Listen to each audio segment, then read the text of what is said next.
Olá, seja bem-vindo ao Pensando Direito. Eu sou Antônio Suxberger e hoje eu quero conversar com você sobre macrocriminalidade. Você está familiarizado com esse conceito? Esse sentido de macrocriminalidade, ele é um sentido plurívoco, ou seja, uma expressão que tem vários significados, mas eu gostaria de abordá-lo a partir do que seja um marco normativo internacional para esse tema. A ideia de macrocriminalidade se refere àqueles crimes cujas lesões alcançam bens jurídicos de massa ou de coletividade difusa. Nós estamos falando de ações criminosas que não são aquelas que atingem unicamente o que seja um determinado sujeito ou uma determinada pessoa.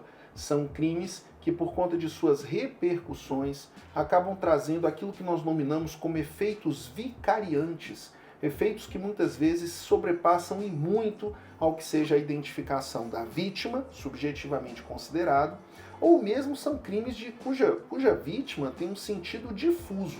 Ou seja, quando falar de macrocriminalidade, nós estamos falando de ações criminosas de grande alcance em seus resultados e, portanto, de uma nocividade, de uma lesividade a atrair vetores de política criminal a que imponham uma resposta repressiva, uma resposta adequada do Estado para sua coibição, sua repressão e sua prevenção.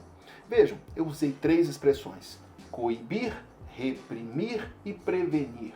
Não são sinônimos. Eu até diria que, do ponto de vista de vetores de política criminal, são expressões que vão variar a depender do tipo de criminalidade a que nós estamos nos referindo. Pois bem, do ponto de vista normativo, é possível que nós visualizemos ao menos 3 convenções que o Brasil é obrigado, o Brasil é signatário dessas convenções e, portanto, por conta delas, ele assume obrigações de criar mecanismos, estabelecer marcos normativos e institucionalmente estabelecer ações de Estado para implementar essas obrigações na resposta a esse tipo de criminalidade. Quero comentar 3 delas. A primeira delas, e eu faço aqui tentando observar o que seja uma previsão temporal, é a chamada Convenção contra o Tráfico Ilícito de Entorpecentes e Substâncias Psicotrópicas, que já foi aprovada já tem alguns anos. É um texto que foi aprovado em 1988 e é internalizado na ordem normativa brasileira por meio do decreto número 154, de 26 de junho de 1991. No post fixo aqui do nosso vídeo você vai encontrar o link para acessar essa convenção. E olha, não tem como você estudar enfrentamento de drogas, ou mesmo a lei de drogas, ou mesmo as temáticas atinentes ao que seja a lavagem de dinheiro, sem você ter conhecimento dessa convenção. É na Convenção de Viena que nós temos a fixação da ideia de que o tráfico de entorpecentes ele é um tipo de crime que reclama um vetor repressivo do ponto de vista político-criminal do Estado, a adoção de estándares, padrões probatórios sofisticados, o manejo de técnicas especiais de investigação e, sobretudo, ações de Estado dirigidas ao quê? Coibir a circulação de ativos envolvendo esse tipo de criminalidade. Quando falamos do enfrentamento de tráfico de ilícito de entorpecentes, as ações do Estado devem ter uma visão do ponto de vista político-criminal mais ampla. A Convenção de Viena ela não se ocupa do que seja a figura do pequeno traficante ou a circulação de drogas em pequena quantidade. O que a Convenção de Viena se ocupa de fato, e isso tem reflexos na Lei 11.343 de 2006, são ações de Estado sofisticadas do ponto de vista político-criminal a dar adequada resposta a esse tipo de criminalidade. Eu indico aqui, entre outros pontos, para além do que seja a Lei 11.343, o fato de que a própria Lei 11.530 de 2007, que fala do Plano Nacional de Segurança Pública e Cidadania, ao estabelecer vetores de política criminal territorial, etário, social, estabelece um vetor repressivo dirigido exatamente ao tráfico de entorpecentes e organizações criminosas.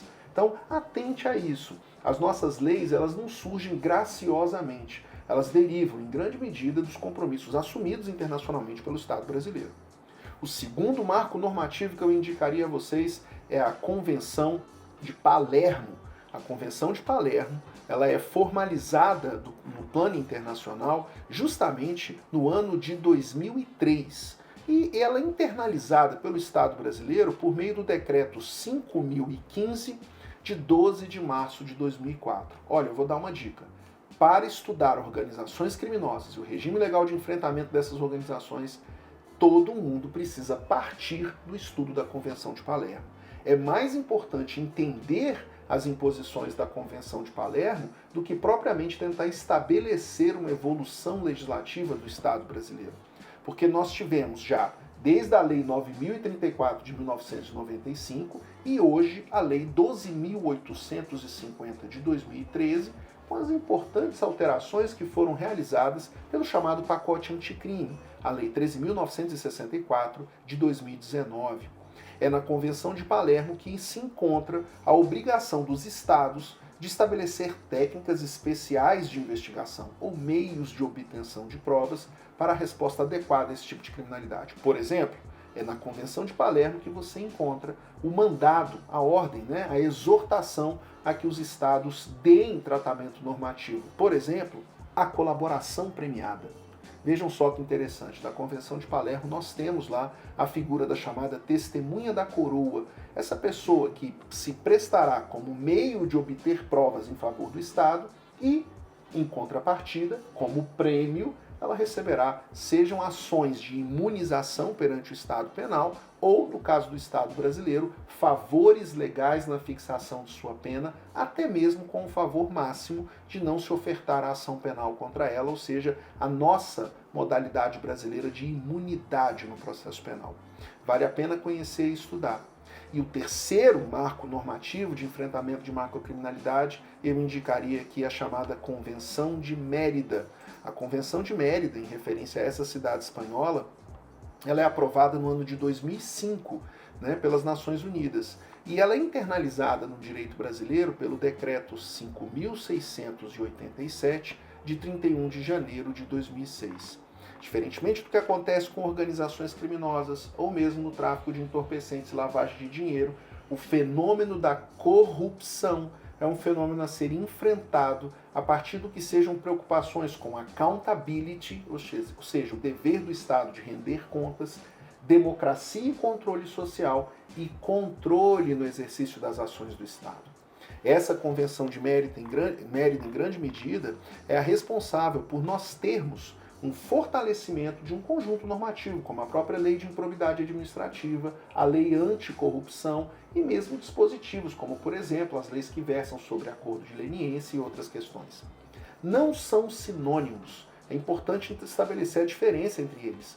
Corrupção não se enfrenta da mesma maneira que se enfrentam organizações criminosas, tampouco lavagem de dinheiro e tráfico de entorpecentes. É possível que esses temas se toquem, aliás, em grande medida, no Estado brasileiro. Quando falamos de ações de corrupção no plano macro, muitas vezes nós temos o envolvimento de organizações criminosas, mas é importante estabelecer a distinção no plano de vista, pelo menos do ponto de vista normativo, a respeito do que sejam os marcos de enfrentamento disso. Eu tenho até uma indicação a fazer de trabalho aqui, esse livro do meu colega do Ministério Público do Estado de Tocantins, o Octaídes Balan Júnior, fala exatamente sobre o que sejam esses marcos normativos. É a tese de doutorado do Octaídes, eu tive o privilégio de acompanhar a elaboração dele no programa do mestrado e doutorado do CEUB, Política Criminal de Enfrentamento da Macrocriminalidade, uma análise sob a perspectiva probatória. Aqui, ele apresenta o conceito de macrocriminalidade, indicam o que sejam esses atos normativos que marcam o que seja o quadro legal de enfrentamento pelo Estado brasileiro desse tipo de fenômeno e ainda indica problemas no debate a respeito do que seja esse quadro probatório. Vale a pena conferir, disponível também em formato de livro eletrônico. Bom, desse estudo fica aqui a minha sugestão. Tratar de corrupção, crime organizado, tráfico de entorpecentes e lavagem de dinheiro demanda de quem está estudando conhecer esses mandados normativos de criminalização. Só assim a gente vai conseguir ter uma compreensão contextualizada dessas leis e alcançar aqui as respostas mais acertadas para as difíceis perguntas que versam sobre macrocriminalidade. Sigam aqui comigo no Pensando Direito. Nos próximos vídeos a gente aprofunda esse tema se você tiver interesse. Um grande abraço.